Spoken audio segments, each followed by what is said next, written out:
Continuação do Santo Evangelho segundo São Lucas. Naquele tempo, sucedeu que, indo Jesus para Jerusalém, passava pelo meio da Samaria e da Galileia. E ao entrar numa aldeia, saíram-lhe ao encontro 10 homens leprosos, que paravam ao longe e levantaram a voz, dizendo: Jesus, mestre, tem compaixão de nós. Tendo-os ele visto, disse-lhes, ide, mostrai-vos aos sacerdotes.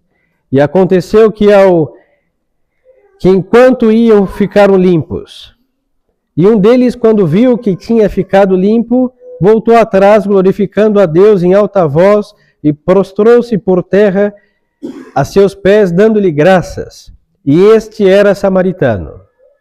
E Jesus disse: não são 10 os que foram curados, e os outros 9 onde estão?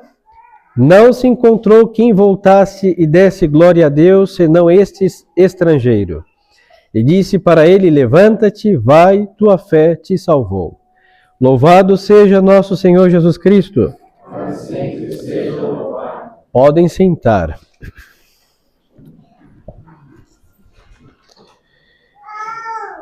Estimadas almas, hoje, 13º domingo depois de Pentecostes, vamos considerar o Evangelho que acabamos de ouvir. Nosso Senhor curando 10 leprosos. A lepra, no Antigo Testamento, era ademais de uma enfermidade, hoje chamada hanseníase, e com tratamento de uns antibióticos violentos, em 6 meses, dependendo quando detectam, é curável. Mas no tempo de Nosso Senhor, não. E não há muito tempo atrás, tampouco era uma doença curável, salvo um milagre. Por um lado, uma enfermidade física, e por outro lado, tinha uma conotação moral religiosa no Antigo Testamento. Porque o que estava com esta enfermidade, com a lepra, hanseníase, ele estava excluído do culto a Deus. Era uma pessoa banida do convívio social, familiar e religioso também. Por isso existiam lugares de leprosos, aldeias, que ninguém podia entrar, somente quem era leproso. Por um lado, razões de contágio. E a igreja, em sua bondade, reflexo da bondade de Deus, nosso Senhor, sempre fez os leprosários chamados, onde os leprosos viviam, não com uma exclusão religiosa, isso é coisa do Antigo Testamento, mas com uma exclusão porque contagiava os demais. E o padre que aceitava ser capelão dos leprosos, ele morria dentro daquele lugar e não saía para não contagiar os demais. E nós temos um famoso chamado Padre Damião de Molokai, que deu a sua vida num desses leprosários. E não é o único. Em toda a história da igreja houveram leprosários e padres para assisti-los. Pois então, nós temos que considerar 10 homens, ou seja, homens maduros, que foram excluídos de 2 lugares importantíssimos da vida humana. Primeiro, o templo, excluídos da casa de Deus. E segundo, excluídos das suas famílias. Detectou lepra, era o sacerdote que tinha que examinar isso no Antigo Testamento. Leproso, tchau. Algumas vezes, pela bondade e providência do bom Deus, eles eram curados. Aí eles tinham que voltar ao sacerdote. O sacerdote tinha que detectar a cura da lepra, oferecer um sacrifício ao bom Deus e inseri-lo de novo no templo e na sua família. Pois então, quando um leproso estava a caminhar por Jerusalém, Samaria e redondeza, eles ficavam em grupinhos e muito afastados dos demais. É o que estamos vendo nessa passagem que acabamos de ouvir. Eles veem Jesus, nosso Senhor. Eles já conheciam os prodígios e milagres que o bom Jesus estava a fazer. Por isso eles vão gritar. O Evangelho deixa muito claro. Pararam ao longe e levantaram a voz dizendo: Jesus, mestre, tem piedade de nós. Nosso Senhor ouve o clamor e se compadece dos 10. Aqui eu peço um pouquinho de atenção.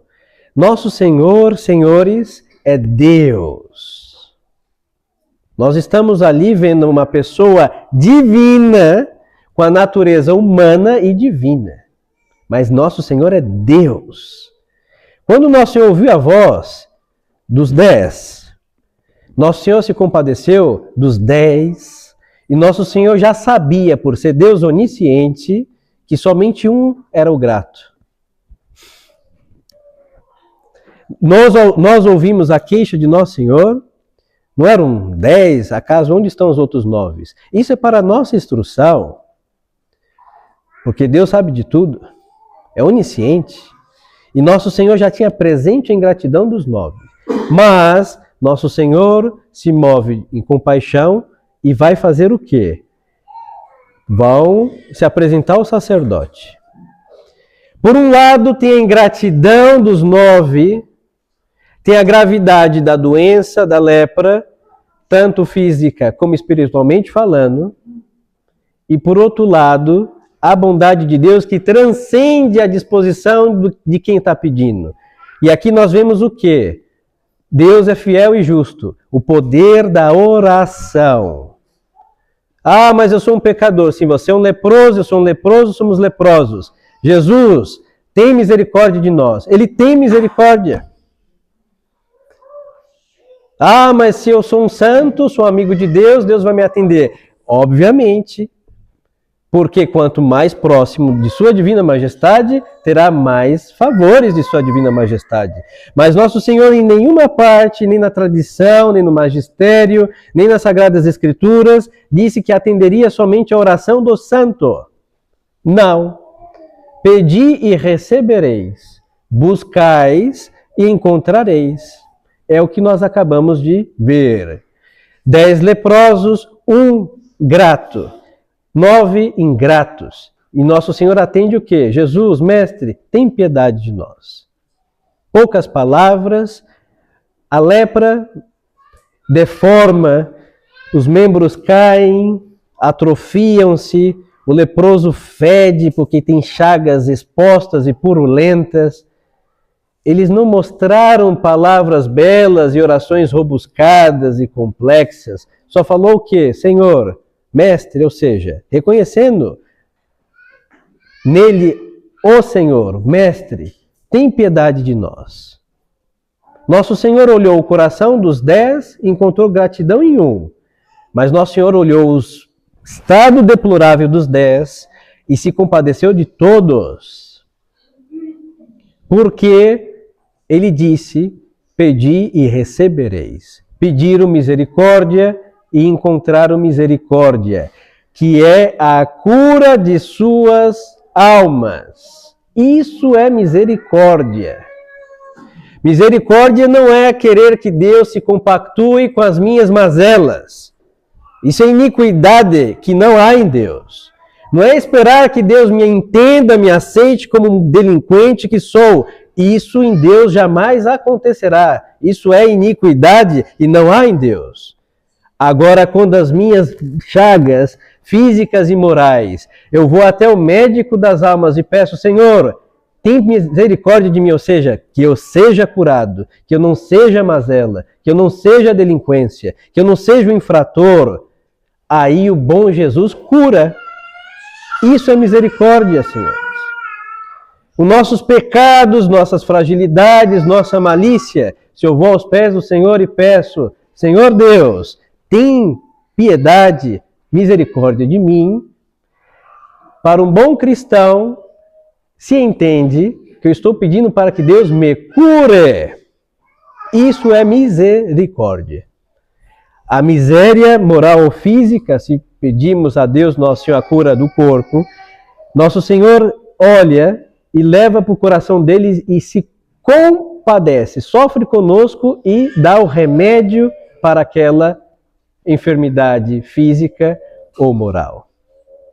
Independente da disposição de alma, se é um santo, é um grato, é um pecador, não vem ao caso, no momento, esse detalhe.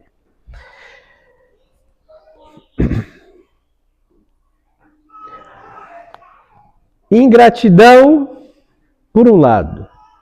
Por outro lado, Nosso Senhor vai apelar, porque a bondade de Deus não se cansa de lutar contra a nossa maldade. Então, Nosso Senhor, porque estamos falando de judeus, observantes da lei de Moisés, tudo muito bem, muito correto. Mas Nosso Senhor vai dizer o quê? Olha, vão ir ao sacerdote.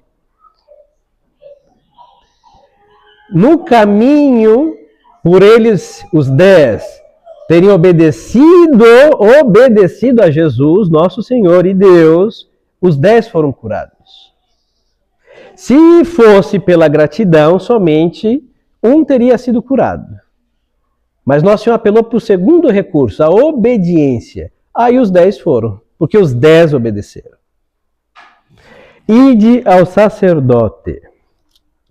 Senhores, no Novo Testamento, os santos padres vão explicar que a lepra é uma figura do pecado mortal. Porque o pecado mortal faz com que nos afastemos das graças de Deus, que a nossa alma fica deformada, igual um leproso. Mas a cura dos 10 depende da obediência à voz de Nosso Senhor. A mesma voz que disse, a mesma boca soprou sobre os 12 e disse, recebei o Espírito Santo. De quem perdoardes os pecados serão perdoados, de quem não perdoardes serão retidos. A mesma boca que disse, ide ao sacerdote, é a mesma que soprou e comunicou aos apóstolos e seus legítimos sucessores o poder de perdoar os pecados. Então, eu vou, padre, eu sou um pecador, sim, todos nós, e eu vou pedir perdão a Deus. Começa por aí. Mas a cura e o perdão, no modo ordinário, vem pelo sacramento da confissão. É pelo sacerdote. Mas o padre é um pecador como eu. Infelizmente, sim. E eu também tenho que me confessar com outro sacerdote. Eu não vou diante do espelho e me acuso, imparto uma absolvição no espelho e ela vai para minha alma. Não. O padre precisa de padre. E todos nós precisamos do sacerdote. Sem o sacerdócio de Nosso Senhor, nós não seremos curados das nossas lepras, dos nossos pecados, das nossas más inclinações, das nossas mazelas morais. Agora, quando há esta obediência à voz de quem? Do sacerdote, em realidade do sumo e eterno sacerdote. Porque nós temos que ir ao sacerdote, porque quem nos mandou foi Jesus Cristo, nosso Senhor. Aí falam, não, isso é coisa do padre, coisa da igreja, coisa da Idade Média, para saber a vida dos outros, para depois chantageá-los. Senhores, quem diz isso tem um enorme, imenso desconhecimento da história da igreja. Nem Lutero, que é um homem amaldiçoado, que se o Satanás tivesse um filho, seria Lutero, o primogênito, nem este infeliz teve coragem de violar o sigilo da confissão. Se conta, embriagado, zombando de todas as práticas da Santa Igreja, este infeliz, e outros apóstatas juntos a ele, falaram, conte os pecados daquela gente lesada, e ele, embriagado, apóstata, disse, não, com isso não se brinca.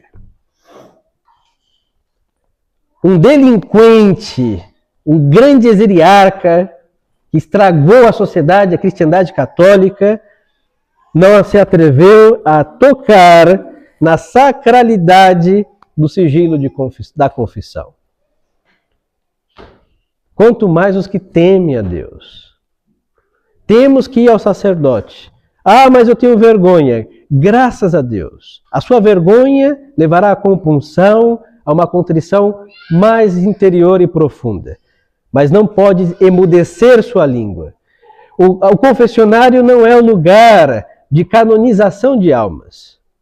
Não, é um tribunal de Deus. E eu tenho que ir, todos devemos ir, confessar nossas lepras, nossos pecados, mostrar a nosso Senhor que está ali as nossas chagas, para que Ele se compadeça delas e as cure. Então, senhores, na gratidão, 1, mas na obediência, 10. Nosso Senhor, repito, insisto, não se deixa vencer por nossa displicência. O amor de Deus para com as nossas almas, vai dizer São Paulo, o amor de Deus nos constrange. É constrangedor mesmo. Vendo que somos mazela, que somos pecado, que somos filhos da ira, mas nosso Senhor não se cansa de manifestar sua bondade para a salvação das nossas almas, porque nos ama. Então, senhores, se não temos a gratidão, tenhamos a obediência. Mas não é obediência cega e o padre ensina uma coisa errada, que Deus me livre e guarde, mas todos somos sujeitos à falha. Aí tem que obedecer cegamente, cegamente, cegamente, cegamente, nunca. A obediência cega é o caminho da perdição quando se trata de homens. A obediência absoluta e incondicional, cega e sem nenhuma explicação, é a Deus nosso Senhor. Aí temos o magistério da igreja e nós temos os evangelhos. Aí sim, agora os homens ficamos com os princípios. E como precisamos do espírito de prudência, às vezes podemos errar e às vezes acertar o que tentamos.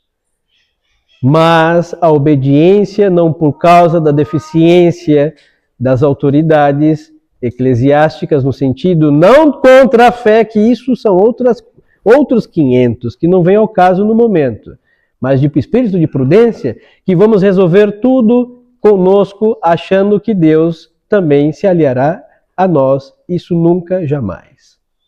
Precisamos do sacerdote em tudo que se diz respeito à salvação das nossas almas. Agora, quando se junta a gratidão e a obediência, nós temos 2 meios eficazíssimos para crescer em graça, em virtude, por ende, em santidade. Então, senhores, aqui temos a explicação não para incriminar 9 leprosos, mas a explicação para incriminar toda a cristandade. Nós não somos muito gratos a Deus pelos bens que Deus, nosso Senhor, não cessa de nos dar. Durante esta época, no breviário dos sacerdotes, estamos lendo o Santo Jó. O homem judiado pelo Satanás, que ficou com inveja de vê-lo muito grato e unido ao bom Deus, e este infeliz espírito pediu permissão a Deus de lhe tirar tudo, menos a vida. E o bom Deus permitiu. Perdeu filhos, perdeu campos, ficou uma mulher que encheu-lhe a paciência, mas não arrebentou seu dique de paciência, e uns amigos que era melhor não tê-los. Mas este homem sempre agradecendo a Deus, mesmo com morte de filhos, perdendo bens temporais, Deus deu, Deus tirou, bendito seja o nome do Senhor. Vamos ouvir várias vezes Jó. Por que isso? Porque é uma alma grata e porque é uma alma obediente. Senhores, se o católico que deve ter ambas disposições, de gratidão e obediência a Deus e a sua Santa Igreja, Se assim obrássemos, a igreja não viveria a crise que nós assistimos tão de perto. Porque não tem gratidão a Deus, o católico frouxo quis afrouxar a prática católica e não tem gratidão. O católico, se fosse grato pela fé que Deus nos deu, nós não deixaríamos que outros arrebatassem de nós. Então a gratidão, junto com a obediência a Deus, blinda nossas almas contra todos os males que até o presente nossa alma tem sido alvo. Então, senhores, peçamos a Deus nosso Senhor estas disposições de gratidão para com Deus, tanto o que Ele nos dá, como as coisas que Ele permite, inclusive os males. Tudo concorre para o bem dos que amam a Deus. Quando agradecemos pela enfermidade, pelo perrengue, pela crise da igreja, senhores, Deus permitiu para um bem. Talvez não estaríamos aqui se não fosse a crise, talvez estaríamos no centro espírita, seríamos um ateu, seríamos, sei lá, um budista, qualquer estupidez, ou um católico frouxo, que é pior. Em todo caso, é vergonhoso. Mas temos que ver que tudo que Deus permite, que Deus envia, concorre para o bem dos que o amam. Então é amar a Deus, não soltar a sua mão e beijar em gratidão tudo que Deus nos enviar. E aí, senhores, nossa alma, sem pretensões ou com emulação, será como, salvando as distâncias, a de Jó. Podemos perder tudo, menos a Deus. Desde que eu tenha gratidão para com o bom Deus e obediência incondicional para com o mesmo Deus. Louvado seja nosso Senhor Jesus Cristo. Em nome do Pai, do Filho e do Espírito Santo. Amém.